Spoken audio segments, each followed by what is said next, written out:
Akhir-akhir ini kan fans timnas kan lagi banyak-banyaknya nih. FOMO ini kan salah satu yang dilakukan oleh fans itu adalah datang ke hotel, kemudian memberikan gift.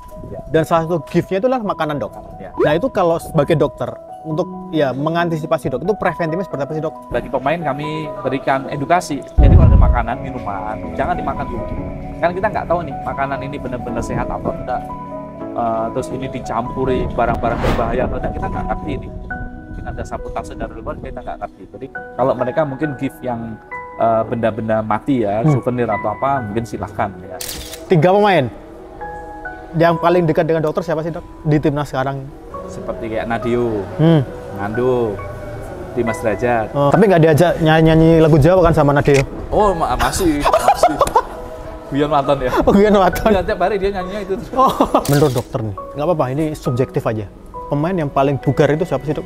Pemain-pemain kita ini yang beberapa di Liga 1 juga akhirnya mengamini bahwasanya oh seperti ini ya manfaatnya kita latihan keras.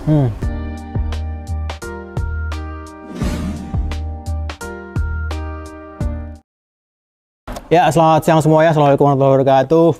Marga Tanya is back. Marga Tama bertanya-tanya, dan tentunya kita hadir dengan narasumber yang wow, luar biasa banget ini.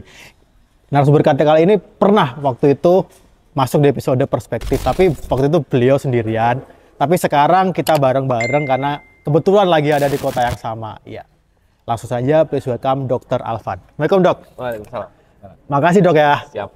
Ini kita culik nih, jadi sebelum beliau sibuk, karena minggu depan udah mulai sibuk ya, dok ya. Mungkin karena tahu sendiri lah Timnas Day, dan kalau udah Timnas sudah kemana-mana, beliau kan memang selalu mendampingi Timnas kemana-mana. Jadi beliau udah berkecimpung lama banget di dunia pertimnasan duniawi Indonesia ini ya. Tapi kita akan tanya-tanya semuanya tentang background dia, gimana menjadi segala sesuatunya. Nah, untuk itu this is Marga Tanya episode Dr. Alvan. Oke, dok, gimana kabar, dok? Alhamdulillah sehat, baik. Kita ada di Jogja ini, dok ya? Ya, Jogja istimewa. Jogja istimewa. Karena emang dokter ini aslinya Jogja ya? Asli Jogja. Asli Jogja, dan sehari-hari mengajar di Jogja juga ya? Ya, di Jogja. Jadi kalau misalkan lagi off Timnas, ya balik ke Jogja ngajar lagi? Iya. Kalau pas lagi Timnas berarti izin? Ah, pasti Mas kita izin. Pasti izin? Pasti izin. Jadi dokter ini selain dokter Timnas, beliau juga mengajar di salah satu kampus? Ya, betul. Di UII, di UI Jogja, di Jalan Kaliurang sana, Universitas Islam Indonesia. Ya. Ada prakteknya juga nggak, dok? Gimana? Ada praktek juga nggak, dokter? Ada, kami di UI juga ada, di Exercise Medicine Center, ada juga saya juga ada di rumah juga ada. Jadi kalau mau berobat bisa ke dokter Al.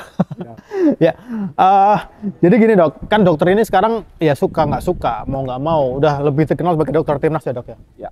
Tapi sebelum itu bisa diceritakan nggak, dok, bahwa gimana sih, dok, bisa tertarik untuk di dunia sport science ini? Oh ya, jadi memang saya dari dulu sukanya dengan sepak bola. Jadi waktu kecil sudah ikut SSB ya, ikut SSB terus sampai ya kuliah dan sebagainya. Lalu pada waktu itu zaman kuliah itu kan ada namanya CMA ya, jadi seperti seminar, workshop, kursus begitu. Saya sering ngambilnya tentang masalah-masalah kesehatan olahraga, kemudian tentang cedera, tapping dan sebagainya. Sempat sampai teman-teman bilang, ngapain kan kamu ngambil kayak gitu, itu nggak keren lah, itu untuk masa depan juga nggak bagus gitu. Tapi karena memang passion saya di dunia olahraga, ya sudah saya ngambil itu, dan ya sampai sekarang manfaatnya sampai sekarang. Jadi paling tidak saya lebih tahu lebih dulu lah daripada teman-teman gitu kan. Apalagi sekarang sudah mulai olahraga sebagai masuk ke industri ya, kegiatan profesional di situ. Ya, memang passion di olahraga, kemudian suka sepak bola juga, dan hingga akhirnya kok bisa nih dipanggil oleh Timnas untuk menjadi dokter tim? Oh iya, jadi ceritanya di tahun 2011 ya, ketika saya lulus, kemudian ada waktu itu Timnas senior di Indonesia, di Yogyakarta. Waktu itu kan zamannya Irfan Bahdim lah baru masuk ke Indonesia. Kebetulan dokter timnya tidak bisa untuk mendampingi, jadi sementara waktu saya suruh gantiin dulu. Oke, saya masuk gitu kan. Kemudian disusul ada timnas U23 juga ada. Lalu habis itu kan off tuh LPI sama LSI kan. Oh ya, dualisme. Dualisme itu kan sepak bola selesai. Nah, kemudian ada lagi di tahun 2013. Waktu itu timnas yang U19 Coach Indra Safri. Waktu itu kan TC di Yogyakarta butuh dokter. Kemudian waktu itu kepala departemen timnas Papi ya, Dr. Sarif Alwi ya, menghubungi. Terus kemudian saya masuk bergabung di timnas U19 dan sampai sekarang ini berlanjut. Jadi lanjut waktu itu timnasnya Coach Fahri Husaini. Lalu kemudian timnasnya Coach Sintayong. Sebelumnya berarti Luis Milla. Terus kemudian sampai sekarang Coach Sintayong. Begitu cerita. Oh, jadi panjang ya? Dari hampir berapa generasi ya itu? Banyak ya. Dulu yang pemain-pemain muda belum nikah sampai sekarang punya anak. Bahkan yang udah pensiun juga. Sudah pensiun. Sudah pensiun aja. Jadi gini, saya dengar kan dulu dokter ini sebelum di timnas itu kan di salah satu klub di PSIS kan. Iya. Sama Bayangkara FC juga. Oh ya, sama Bayangkara. Nah, dari pengalaman dokter nih ketika menangani timnas dan menangani klub itu treatmentnya beda atau ribet mana sih, Dok? Ya. Atau bedanya seperti apa? Jadi beda-beda karakternya. Kalau liga itu kan pemainnya tidak ada di mes terus, mungkin dia pulang, ya kan, habis latihan mungkin pulang, makan mungkin tidak di mes bareng-bareng. Jadi kita nggak ngerti nih apa yang mereka makan, kemudian bagaimana pola tidur mereka, recovery mereka. Ini kita nggak bisa kontrol. Tapi kalau di timnas kita bisa kontrol nih, karena kan sama-sama TC ya, sama-sama TC, makan bareng. Bagaimana kesehatan mereka kita akan kontrol tiap jam, begitu kan, sampai dari bangun tidur sampai nanti tidur lagi. Lalu kemudian karakteristiknya juga berbeda. Ya, kalau Liga 1 pemainnya bagaimana, timnas bagaimana effort mereka, semangat mereka untuk bisa menunjukkan terus yang terbaik itu juga beda. Nah, inilah yang menjadi tantangan bersama. Jadi kalau Liga 1 kita mau, kamu harus makan ini, kamu harus tidur gini, nggak bisa. Tapi kalau di timnas itu akan lebih mudah karena semuanya sudah ditunjang tiap hari, dipantau oleh jajaran pelatih, manajemen, ofisial yang lain. Jadi lebih tertata begitu. Kontrolnya lebih oke, nggak bias begitu. Tadi dokter menyebut bahwa bilang tentang makan bareng nih, makan bareng. Dan sama-sama kita tahu lah, Dok ya, akhir-akhir ini kan fans timnas kan lagi banyak-banyaknya nih. Bisa bilang FOMO. FOMO. Dan FOMO ini kan salah satu yang dilakukan oleh fans itu adalah datang ke hotel, kemudian memberikan gift. Dan salah satu giftnya itu adalah makanan, Dok. Nah, itu kalau sebagai dokter untuk mengantisipasi, Dok, itu preventifnya seperti apa sih, Dok? Ya, jadi begini, kami tidak bisa menolak pemberian apapun dari fans ya. Tetapi bagi pemain kami berikan edukasi. Jadi kalau ada makanan, minuman, jangan dimakan dulu. Kan kita nggak tahu nih makanan ini benar-benar sehat atau enggak. Terus ini dicampuri barang-barang berbahaya atau enggak, kita nggak ngerti ini. Mungkin ada sabotase dari luar, kita nggak ngerti. Jadi kalau ada makanan, minuman, bawa aja, serahkan ke kami di official.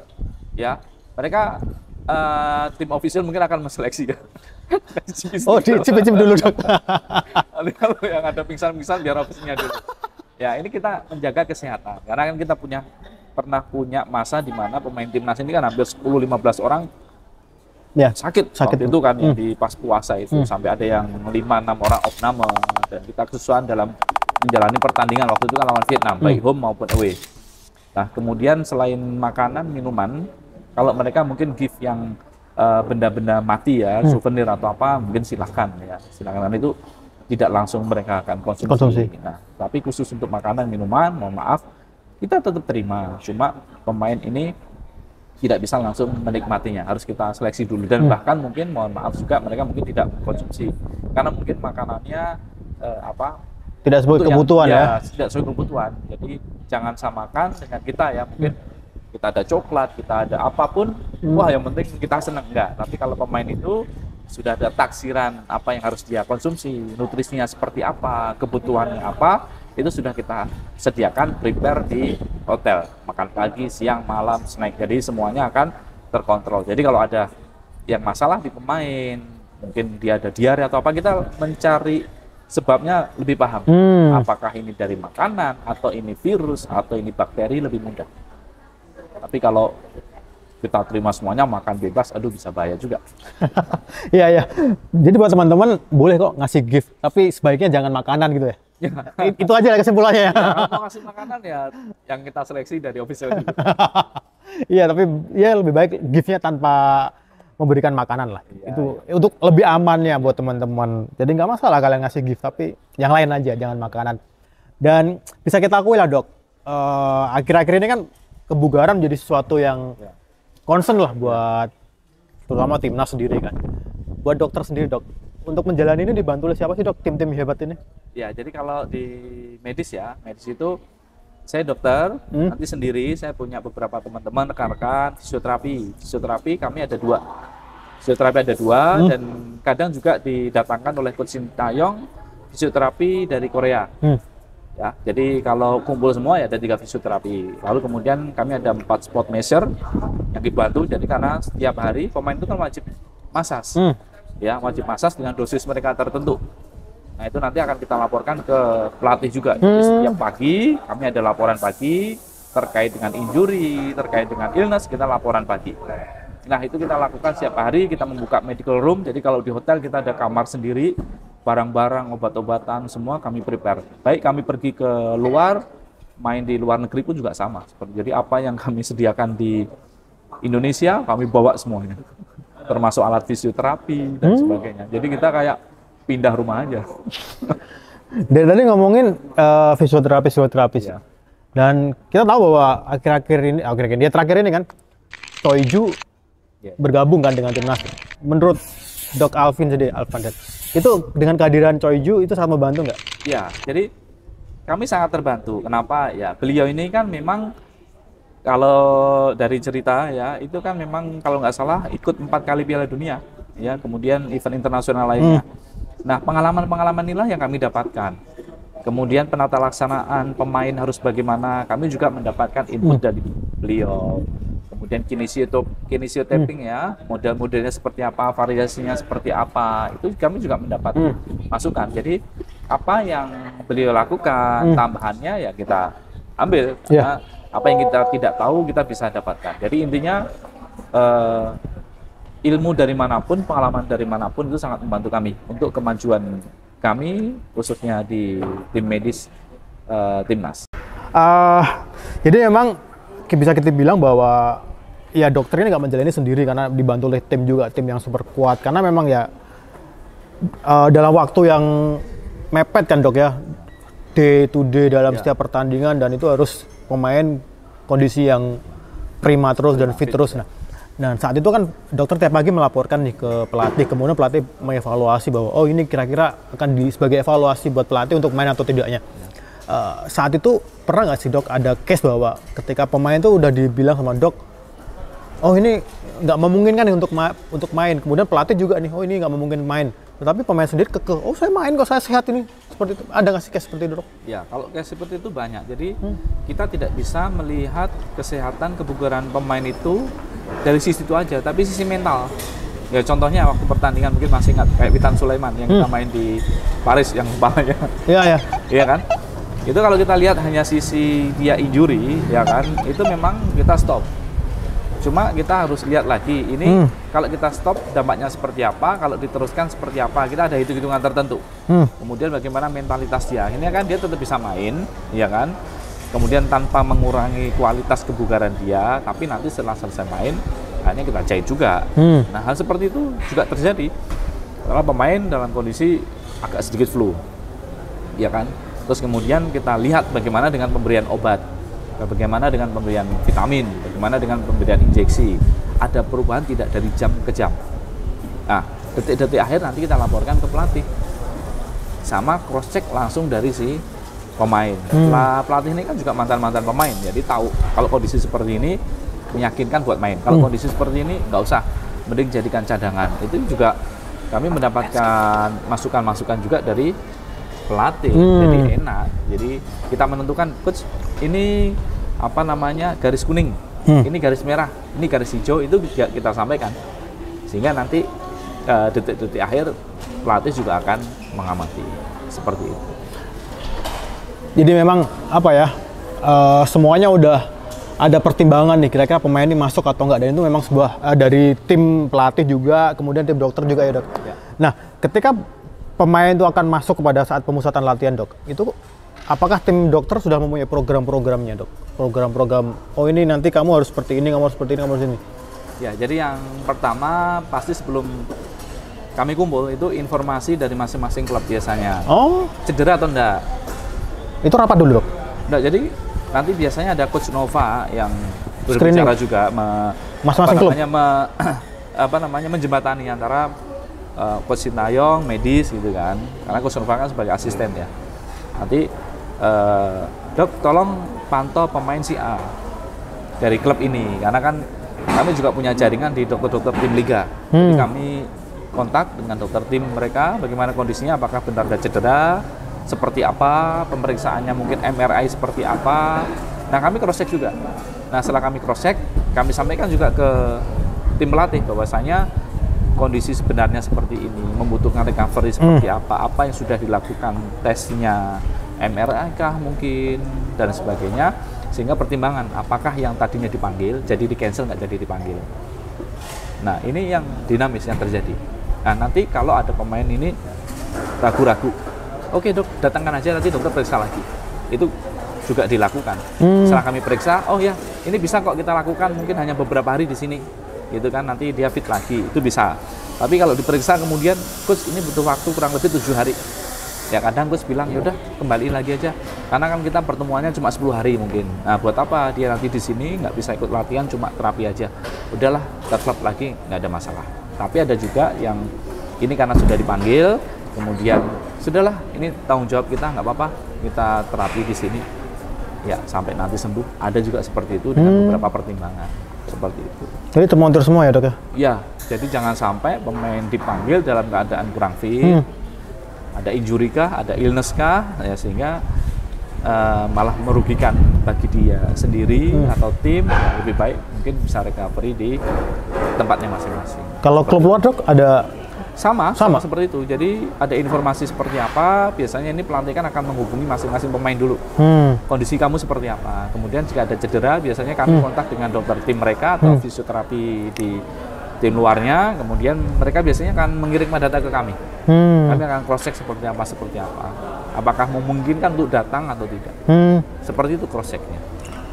Tadi kondisi awal sudah termonitor semuanya. Kemudian ketika timnas udah join ke pemusatan, pasti kan udah makan bareng kan, Dok ya? Nah, dalam kan tesnya selalu di hotel, Dok. Ya. Untuk selama ini kan. Ya. Baik ketika saat away ataupun saat di sini kan di hotel. Itu yang menentukan makanan yang bisa dikonsumsi itu dari tim dokter. Ya, jadi kami biasanya sudah punya patennya. Jadi patennya itu biasanya ada dari pelatih fisik ya. Jadi coach Sang Yu ya, itu biasanya sudah punya patennya, makanannya seperti apa, kalorinya seperti apa, karbohidratnya, proteinnya, buahnya, saladnya, jusnya, sudah punya paten. Jadi biasanya kan kita di salah satu hotel tuh. Nah, itu patennya itu biasanya sudah di-serve. Dan nanti ketika kita main di luar, biasanya kami dibantu juga oleh admin tim ya. Itu juga apa yang ada di Indonesia itu biasanya sebelumnya sudah di-share ke hotel sebelum kita berangkat. Jadi mereka akan men-serve itu. Jadi nanti kalau ada kurang-kurangnya, hari pertama kedatangan itu di cross check, sehingga nanti mungkin di beberapa kali waktu pertemuan makan itu sudah sama seperti apa yang disediakan di Indonesia. Tapi kan kalau di hotel kan kadang all you can eat, Dok. Itu enggak, kita ada ruangan sendiri, timnas. Ya, jadi kita nggak dibarengkan sama yang lain. Jadi kita ada ruangan sendiri. Biasanya kalau yang all you can eat itu waktu breakfast saja. Tapi kalau siang, malam, atau snack kita ada di ruangan sendiri. Oh iya benar, kalau breakfast kan kadang masih sempat ketemu nih, kita nginep di hotel yang sama dengan timnas, tapi sarapan kalau bareng. breakfast itu kan tetap walaupun makanannya bareng, tapi kita ruangannya sendiri. Jadi si pelatih pun akan bisa kontrol, ini anak ngambil apa nih. Oh, jadi tetap dikontrol ya, mungkin diambil apa gitu ya? Iya, jadi kalau dia ngambilnya yang nggak jelas, contohnya ada gorengan-gorengan diambil, pasti kan pelatih bilang, kamu makan apa? Oh pernah itu? Iya, tapi pernah? Jadi awal-awal dulu pernah seperti itu, karena kemudian ada edukasi, jadi mereka ngambilnya udah yang sesuai dengan kebutuhan. Ya contohnya mungkin pagi ada salad, mereka ambil salad, terus kemudian mereka mungkin ngambilnya telur atau apa, jadi semuanya terkontrol. Jadi nggak ada yang kemudian ngambil gorengan barbar. Oh ternyata dikontrol ya? Iya. Meskipun all you can eat, jadi tetap. Jadi kan mereka ambil makanan satu-satu itu kan karena kita bareng ya, jadi kan ngerti ini ngambil apa. Ini kan ketahuan. Oh iya. Oh bener-bener. Jadi waktu Surabaya kan saya nginep satu hotel tuh, terus sarapan bareng juga. Itu ada beberapa tim pelatih emang keliling sih. Iya, ada yang keliling lihat. Apalagi nanti kalau datang. Jadi kan kalau kami tuh aturannya pemain tuh ambil makan dulu. Iya, baru pelatih kan. Official belum. Belum. Ya, kan mereka datang itu kan pelatih ngeliat. Oh iya, bener. Lihat setelah mereka duduk, baru pelatih ngambil. Pelatih ngambil ya. Pelatih dulu, ya baru nanti setelah pelatih baru official. Iya. Seperti itu. Jadi selain peraturan yang kita bisa melihat, itu juga adat istiadat lah, sopan santun lah. Yang tua dulu kan gitu kan. Terus boleh makannya setelah coach Shin datang kan? Iya, coach Shin pas datang gitu, biasanya coach Shin ngasih ini kode, ayo makan, baru makan. Baru makan, iya benar-benar. Karena menghormati yang lebih tua dulu. Seperti itu. Jadi ya membuat kami jadi lebih ini ya, enjoy ya. Karena yang tua sudah makan, baru yang muda-muda makan. Seperti itu. Ya, itu kalau home ya. Home away seperti itu kan. Sama. Ya, seperti itu. Kan kalau kita ngomongin away pasti kan akan bisa lepas nih, Dok. Dari case yang waktu Vietnam, Dok. Oh iya. Itu kan kondisi pemain seperti itu, Dok. Ya. Itu maksudnya itu dalam force major bisa dibilang kan, Dok. Itu kondisi seperti itu seperti apa sih, Dok? Jadi ini kejadiannya itu benar-benar mendadak. Ya kita mau tuh lawan Vietnam itu itu ya di GBK, itu sebelum pertandingan berangkat kita mau berangkat ke bus. Tiba-tiba di medical room, jadi kami siap-siap sebelum masuk ke bus itu, pemain Rafael, Ivar, kemudian Yasa waktu itu kalau nggak salah bilang, dokter badan saya nggak enak tiba-tiba, kenapa ini mendadak kok kayak meriang, nyeri tenggorokan dan lemas. Saya bilang, ini virus. Kenapa? Karena tadi kan ada meeting, itu nggak ada masalah. Tiba-tiba seperti itu, langsung benak saya berpikir ini virus. Ya bener kan? Waktu itu langsung saya laporkan ke JJ translator ya. Ci, ini begini, tolong laporkan ke Shin. Terus saya bilang sama beberapa tim medis, ingat ini nanti saya akan kena marah ini sama pelatih. Kenapa? Nanti ini masalah kesehatan yang tiba-tiba seperti ini, tapi ini virus, tapi nggak apa-apa, nanti akan saya jelaskan. Nah, waktu main, ini sudah mulai heboh kan, ini kok pemain tiba-tiba sakit. Nah, saya bilang, iya kan, ini udah mulai bingung. Nah, half time itu kan diganti sampai si Yasa aja kedinginan, terus kami bawa ke medical room, diinfus. Terus kemudian setelah half time, coach bilang, dokter ini kenapa gitu kan? Ini coach virus kan, kok bisa seperti ini? Nah, masih belum bisa menerima kan gitu, karena kejadiannya memang tiba-tiba. Nah, terus ini virus, mungkin bisa aja nanti pemain juga banyak terserang seperti ini. Nah, benar. Habis kita pertandingan, itu pemain pada drop semua, pada demam, nyeri tenggorokan, terus kemudian badannya seperti lemas begitu. Nah, ini serempak, sampai batuk-batuk juga. Terus ada sampai 5 orang kan, akhirnya kita rujuk ke rumah sakit untuk opname. Sampai kita mau berangkat ke Vietnam pun, kita membawa pemain yang ibaratnya setengah sehat, setengah enggak. Ya kan, sampai untungnya kami pesawatnya charter, jadi mereka bisa tiduran rebahan begitu. Sampai di Vietnam pun masih kita rawat, kita infus dan sebagainya. Nah, ini yang kemudian saya sampaikan ke Pak Manajer waktu Pak Sumarji kan, Pak hati-hati, mungkin perketat bagaimana ketika fans nanti mendekat. Ya kalau bisa ada jarak, jadi kita nggak tahu nih fans ini baru kondisi sehat atau tidak. Ya, dan dari mana asalnya? Dari mana asalnya. Nah, kalau ini terjadi penularan virus kan, ya orang Jawa bilang eman-eman ya. Jadi padahal kita pertandingannya kan hanya sebentar-sebentar. Bukan seperti kompetisi 1 tahun kan gitu kan, yang nanti bisa istirahat dulu, ini kan enggak. Nah, ini sangat rugi kalau kita ada kejadian ini berulang. Jadi antisipasinya sudah bagus. Sekarang kan ada barikade-barikade. Ada bodyguard juga sekarang. Iya, jadi kalau memang fans mendekat itu ya mungkin sudah ada jarak. Jadi pemain pun bisa langsung masuk ke kamar. Jadwal-jadwal kita selanjutnya nggak terganggu karena kepadatan dari fans yang mendekat. Gitu sih. Fans lagi, mohon maaf nih fans. bukan saya yang ngomong loh, dokter loh. Aman. Nanti dikira kita apa-apa dengan fans. Jadi ada treatment antara dokter dengan pemain. Oke, artinya ada interaksi antara dokter dengan pemain. Itu kan berarti ada kedekatan emosional antara dokter dengan pemain, Dok. Kalau boleh tahu, Dok, berapa ya?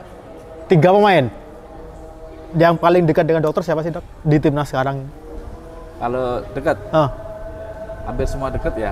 Ya, tipe yang paling. Yang dekat mungkin karena yang lebih lama ya, seperti kayak Nadio, Nando, Dimas Derajat, Itu dekat karena kan lama waktu mereka masih di usia 19 tahun. Oh, dari 19 mereka waktu ya? itu kan ada Coach Fahri Husaini ya.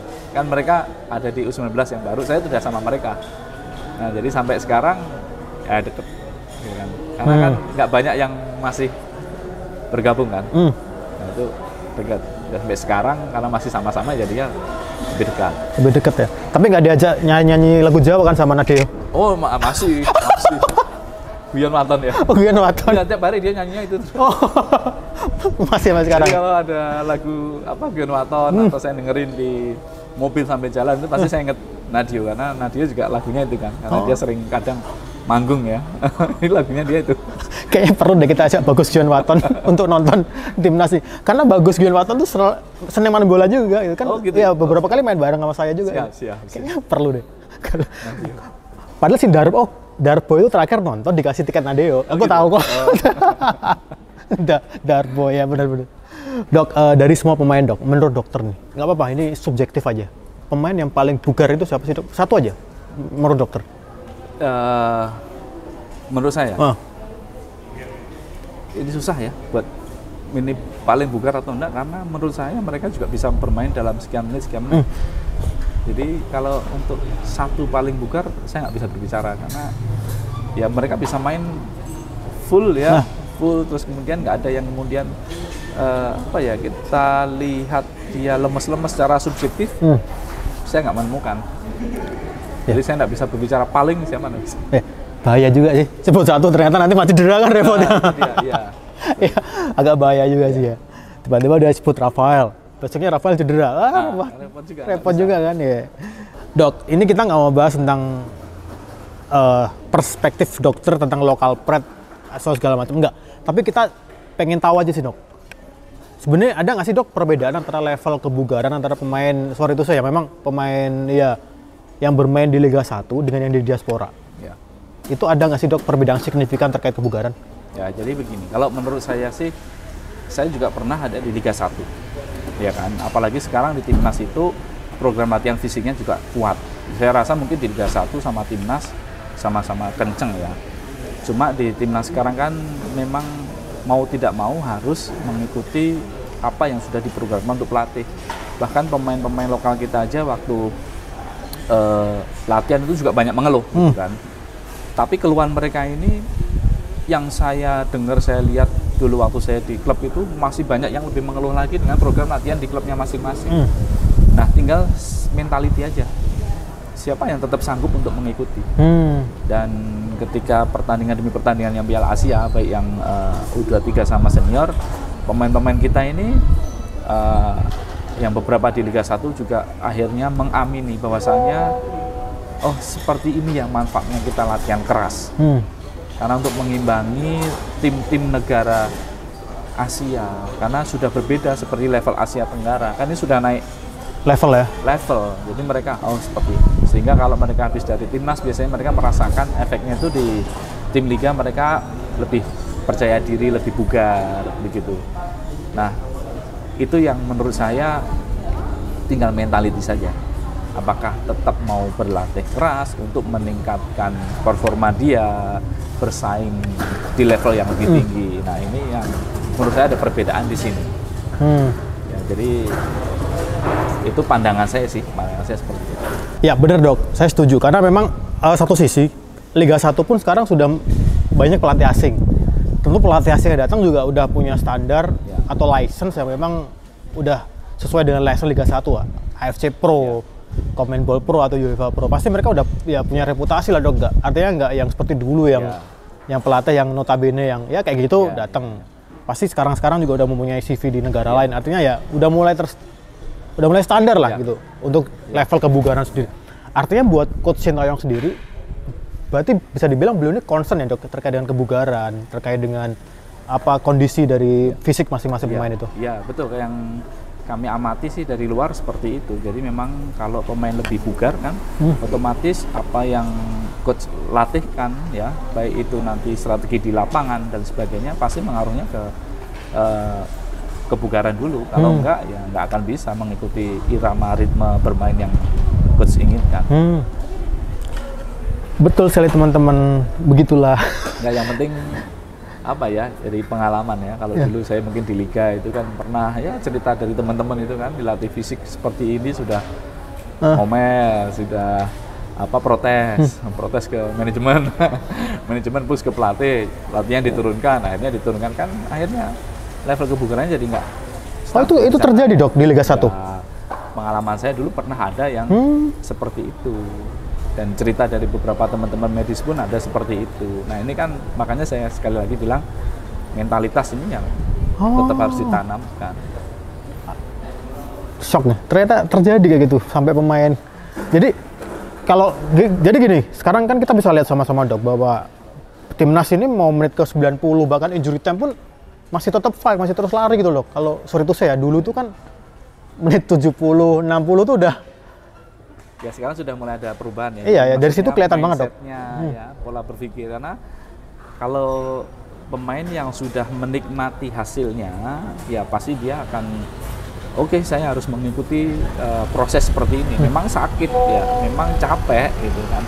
Tapi nanti buat masa depannya dia sendiri. Saya rasa kalau mentalitas kita sudah mulai dirubah seperti itu, saya rasa di klub-klub masing-masing dengan dilatih dengan pelatih fisik yang tadi ya sudah license-nya sudah bagus, khusus dia untuk fisik, saya rasa tidak akan ada rasa menyerah di pemain-pemain kita, dan saya yakin bisa kok bersaing ya untuk timnas yang lebih baik, bisa.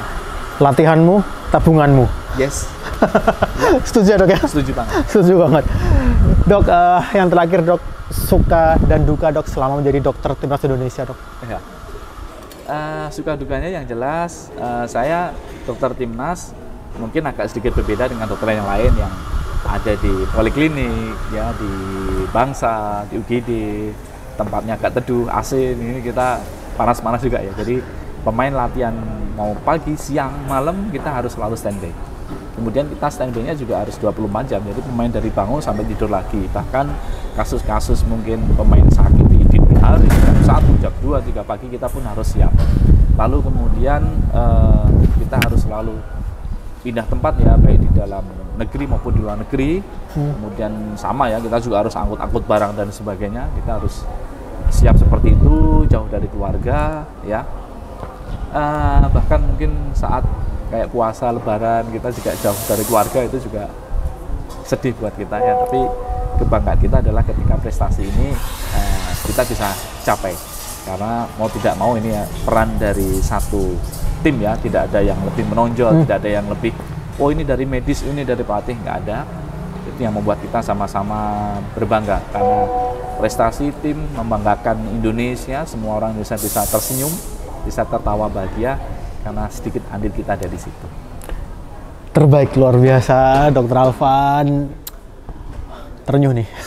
Ya, karena memang itulah pekerjaannya dok ya. Ya. Tapi ya di balik semua pekerjaan ada kebanggaan lah kalau misalkan kita menikmati hasil dari apa yang kita perjuangkan. Tadi Dokter Alvan bahwa memang ya satu sisi kebugaran ataupun kesehatan timnas adalah salah satu andil ya, meskipun terserah buat kalian itu mau bilang andil kecil atau andil besar buat, karena memang ya penting banget kebugaran ataupun kesehatan ketika menjaga saat timnas mau bertanding, itu menurut saya penting banget teman-teman semuanya. Tadi udah panjang lebar, sebelum Dokter Alvan sibuk lagi ke Jakarta untuk timnas, kita culik dulu di sini. Terima kasih dok sekali lagi dok. Semoga lancar semuanya dan di FIFA Matchday nanti di kualifikasi round 3 semoga semua pemain fit, kondisi pemain semuanya bugar, biar dokter gak capek. Biar dokter gak banyak kerjaan. Biar dokter gak banyak kerjaan. Tapi apapun itu, kita terus support dokter, kita terus doain dokter semoga bisa memberikan kontribusi maksimal, bisa memberikan atensi maksimal kepada pemain dan kepada timnas Indonesia tentunya. Sekian dari aku, Chandra Margatama dalam Margatanya bareng dokter timnas Indonesia, Dokter Alvan. Bila ada salah kata mohon dimaafkan. Terima kasih. Assalamualaikum warahmatullahi wabarakatuh. Bye.